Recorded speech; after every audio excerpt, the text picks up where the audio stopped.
Our first speaker is Carolyn Kim. She's with the Pembina Institute, which is a not-for-profit environmental group that does very good work publishing policy positions and policy papers. They tend to do very good research, and it tends to be science-based, and they advocate for environmental policies across the country. And Carolyn just joined the Pembina Institute, I guess, was it last week? But you've been involved a little bit with them, went to a retreat, she said, and kind of got to meet all the staff and so on earlier in the month, or last month. And she spent 10 years at the Ministry of Transportation, working in particular on rural transportation issues.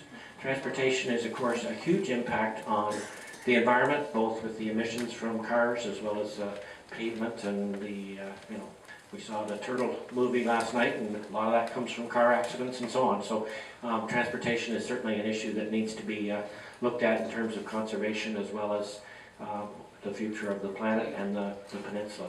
So please welcome Carolyn Kim.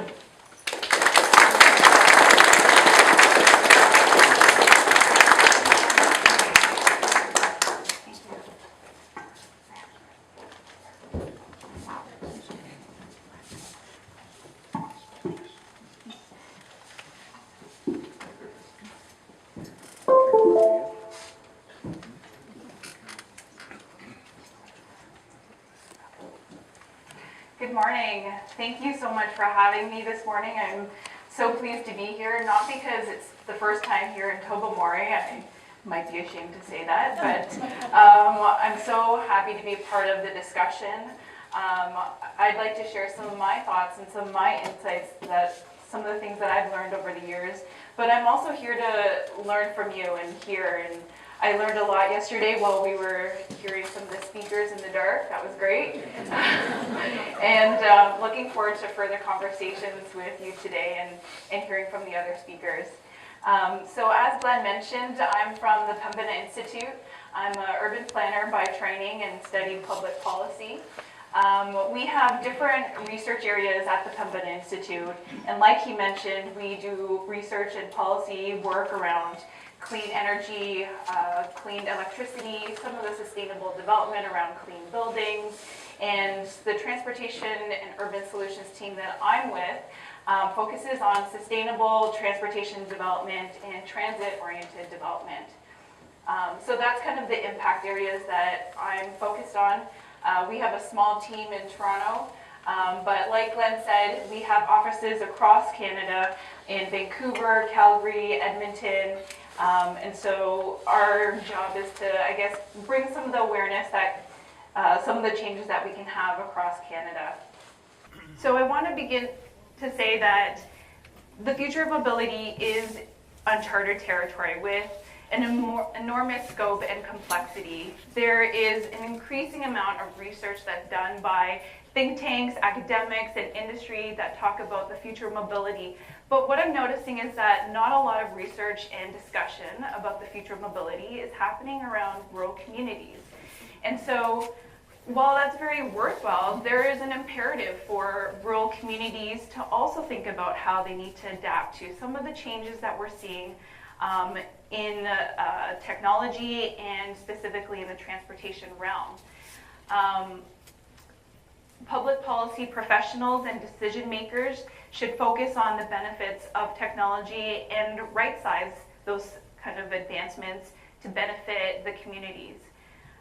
What I feel very strongly about is that technology shouldn't benefit just a few residents, and it shouldn't benefit just certain geographic locations. So in other words, it shouldn't just benefit rural centers like Toronto or the Greater Toronto and Hamilton area or the Greater Golden Horseshoe. It should kind of advance and benefit all communities around Ontario. So that's why I'm so pleased to be a part of this discussion, to talk about some of the solutions that we can see in rural Ontario. And not just improve the transportation system in terms of moving people and goods, but also how can we interface transportation to support and advance the rural economy. There is an important window of opportunity to determine your role, whether you work in government, in industry, in the not-for-profit sector, the areas that you volunteer in. And so That's why I'm so happy to be here, because this is what it is. We're working together to collectively find a solution for our future. So before we talk about some of the future stuff, I want to talk about today's context and some of our climate change challenges that we're facing today, and some of the key considerations and the key drivers for change. So we know today that climate change is a real thing, and there's going to be some significant dramatic impacts if we don't do anything about it. And so real impacts, and the chief kind of alluded to it, and the earlier speakers alluded to it earlier, is climate change can result in increased precipitation levels and impacts to our lake levels, increased temperatures in northern Ontario. And I heard a statistics from the government of Ontario saying that by 2050 we'll see temperatures rising to up to 7 degrees, which has implications to our environment and to our health. And of course, a number of other impacts to our health and environment. I want to focus on a little bit about the transportation sector. Transportation sector is a significant source of greenhouse gas emissions across Canada. And since 1990, greenhouse gas emissions in transportation alone increased by 42%. That's a huge amount. And in 2015, greenhouse gas emissions from transportation accounted for 24% of the total emissions in Canada. So if you can see on the graph, not sure if you can see in the back, but transportation represents 24, and the first is the oil and gas industry at 26%. So this is the opportunity for significant changes to happen. When we look at freight versus passenger emissions in the transportation sector, we're seeing that the emissions from freight are expected to rise and even bypass passenger emissions by 2030. And there are a number of reasons why we see freight emissions rise, with the rise of intercity or interprovincial trade, economic and population growth, the demand for goods to move more quickly, the rise of e-commerce and online shopping increases the demand for goods to be transported very quickly, and it's demanding a lot of vehicles on the road. When we look across Canada, Ontario is by far the largest emitter of transportation-related GHG emissions compared to other provinces. And you can see right there how obvious it is. So that's kind of like the harsh reality here, but the good news is that we're making some good strides from a policy perspective. We have some good commitments from Canada and the province. As a part of the Paris Agreement in 2016, Canada committed to lowering greenhouse gas emissions by 30% to lower the 2005 levels by 2030, and an 80% reduction by 2050. We also have the Pan-Canadian Framework on Clean Growth and Climate Change, and those have some key initiatives that cuts across all sectors, including transportation. So there's a lot of objectives and initiatives to decarbonize the transportation sector. From Ontario perspective, Ontario released its climate change strategy in 2015 and established the cap and trade program the following year, and also released an action plan. So over the next few years, there's some major investments and programs that are looking to reduce GHG emissions in the transportation sector. So yesterday there was a little bit of talk about some of the incentive programs for consumers to buy electric vehicles, incentives for the installation of electric chargers. So those are the types of good programs that are coming out of the dollars from the cap and trade program. Some of the other additional drivers for change and key considerations that we should take into account is the demographics. So in Ontario, we're seeing a growing demographic of seniors. Seniors are the fastest growing age group in Ontario. It accounts for 16% of our total population.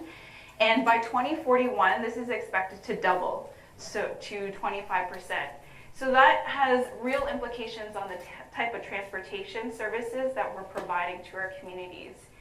We need to have more accessible transportation to accommodate persons with disabilities, and particularly, as we see in Ontario, a lot of seniors are choosing to live in more rural communities and tend to outlive their decision to drive by a decade. So what do we do when people are not driving? What kind of services can they access? Those are the types of questions that we have to ask.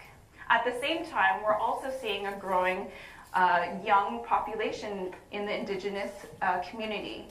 The Indigenous people in Bruce County make up 4.7% of the total population, and Indigenous children aged 14 and under represent 26% of the total Aboriginal population. So while we're thinking about accessible transportation for seniors, we also have to think about some of the services that we provide our youth so they can participate in social, extracurricular, academic activities, and they can have access to part-time work. Through some of my work at MTO, I heard a lot of stories about how people can't work, can't participate in extracurricular activities because there's no transportation options. And while there are family and friends, not everybody has a strong network. And so when you don't have that network, they feel burdened to ask for favors to drive here and there or to work. Or they resort to other options like hitchhiking.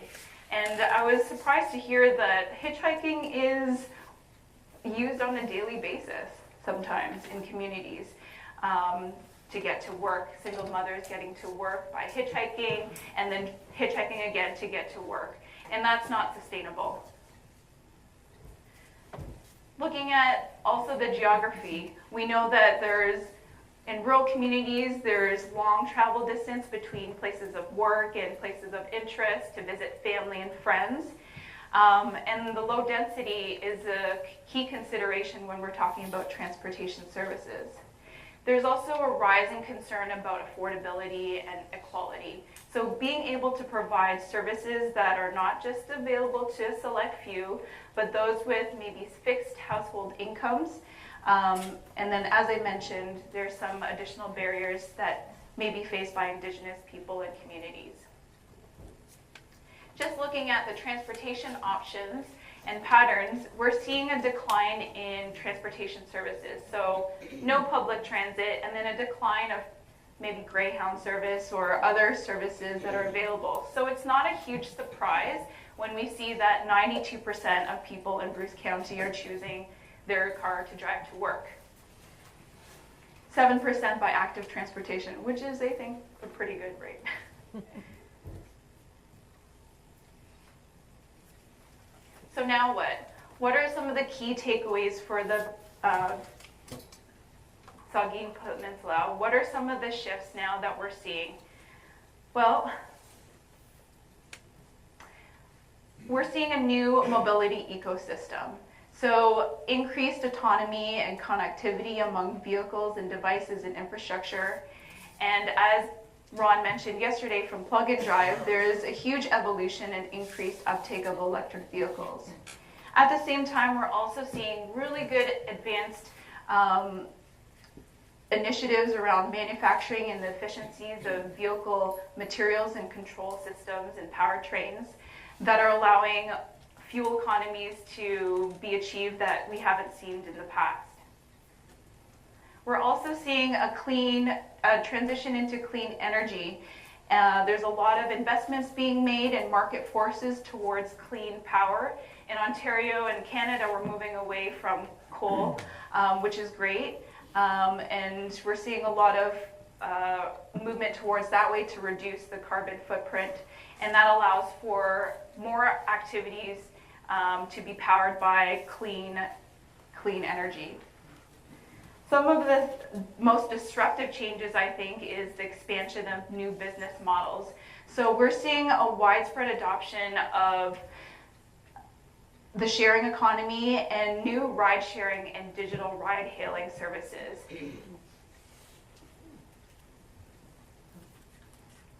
I just actually want to pause here to say that companies like Lyft and Uber are very popular in urban centers and are not evenly distributed in rural areas. And the thinking around that is long travel distances, low populations, there's not the critical mass to serve it. But the thinking around that is changing. I mean, if we see the example of Uber partnering with Innisfil, with the right partnership model, you could see solutions that solve that first mile, last mile challenge, how to get to your home, to the transportation hub. And in the US, we're seeing a company called Liberty Mobility Now, specifically target rural areas. So recognizing that there's a gap in service, recognizing that there's an aging population, recognizing that there's a need to support jobs in the economy, and working with community groups to provide that type of service. So there's some changes that are happening around new mobility services that are scoped and really prompted up by technology.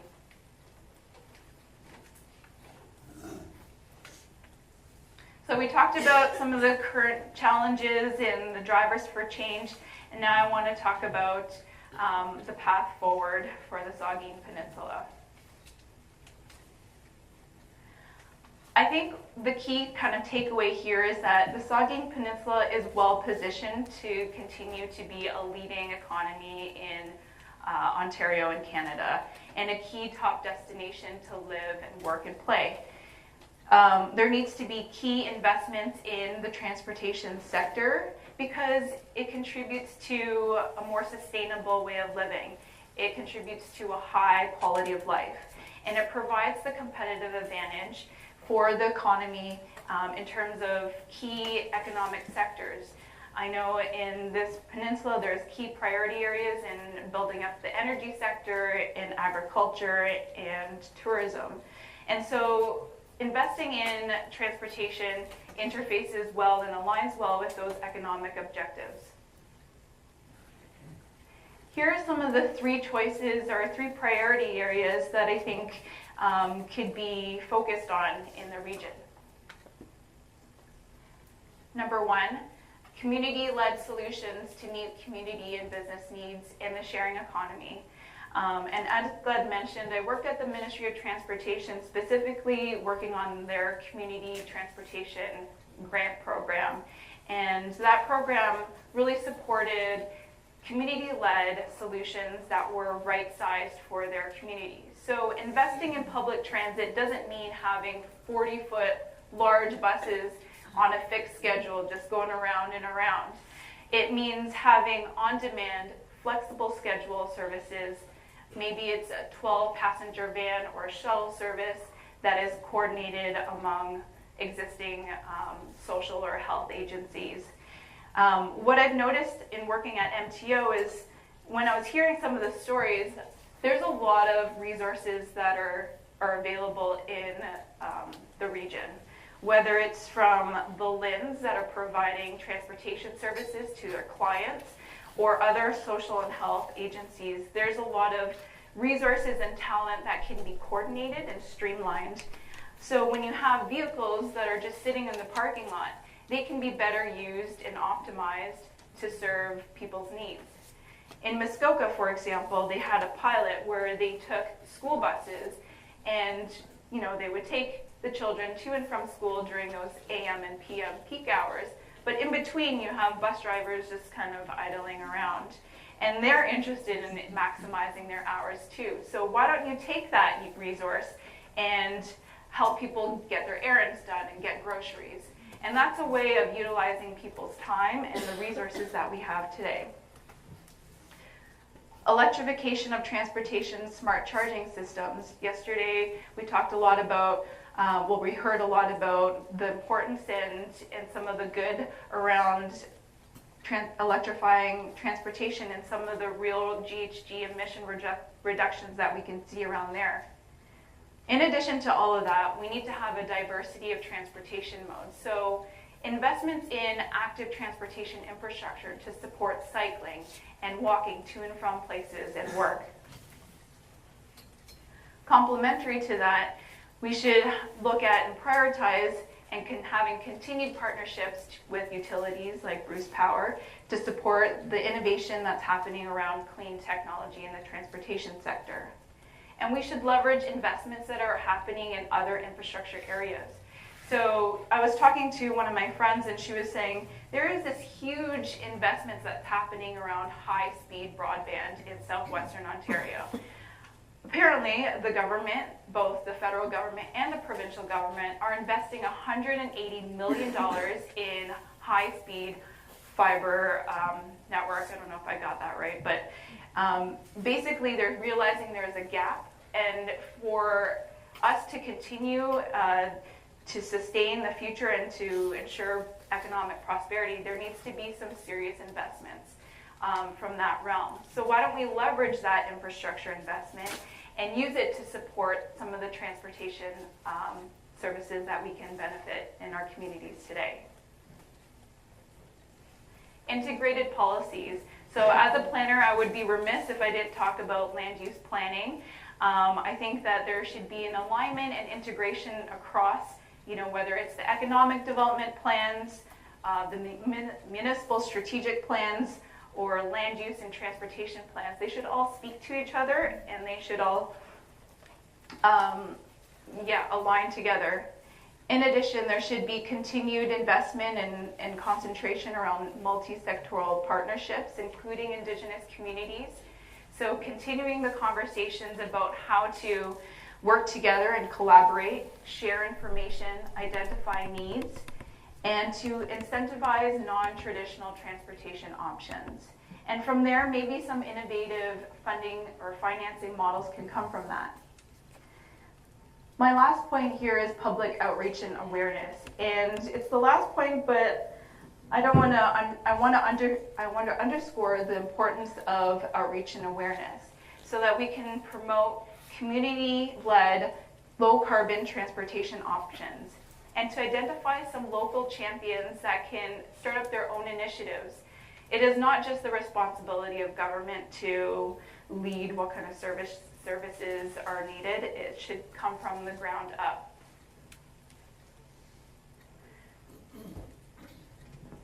So in terms of the future of mobility, I know that there's a lot of things that I said it's kind of overwhelming, but I don't want it to overwhelm you. I think that there could be specific actions that can be used, or a combination of actions that could be used. Wouldn't it be great if the region kind of went forward on some of the actions and used it to inspire other communities on what can be done? What I want to leave you with is this, that the evolution in the transportation space is happening at a fast pace. And there is a need for change, and it's urgent. And we're no longer have the luxury of inaction. There is a need to move with thoughtfulness and use the tools that we have available to us. And there's an opportunity to make a real change in shaping the speed, the direction, and timing of change in our region. The transition is not easy. I'm not naive to think that it is. I think another session or even a whole day could be attributed to unpacking some of the challenges around harnessing some of the advances that we're seeing. But I think that as new technology is being tested and intensively used in other parts of the world and in urban areas in Canada and Ontario, there's going to be a real push and a real imperative for rural communities to get on board today rather than tomorrow. So in summary, my thoughts are on the future of mobility is that it's multimodal, it's connected, it's on demand, it's automated and shared. It integrates high and clean technology. And most importantly, there is no one-size-fits-all solution to solve our problems. But with sound policy and the right investments and the smart investments, we can really foster the innovation that's happening to better serve our communities in an affordable and an accessible and reliable way. So I think my last point is, as the elections come rolling around in June and again in the fall, we should really think about what's the plan, what's the long-term vision, and what kind of what are the plans that some of the parties or our political candidates are thinking about to kind of harness some of the changes that we're seeing and benefit our communities today. So, thank you.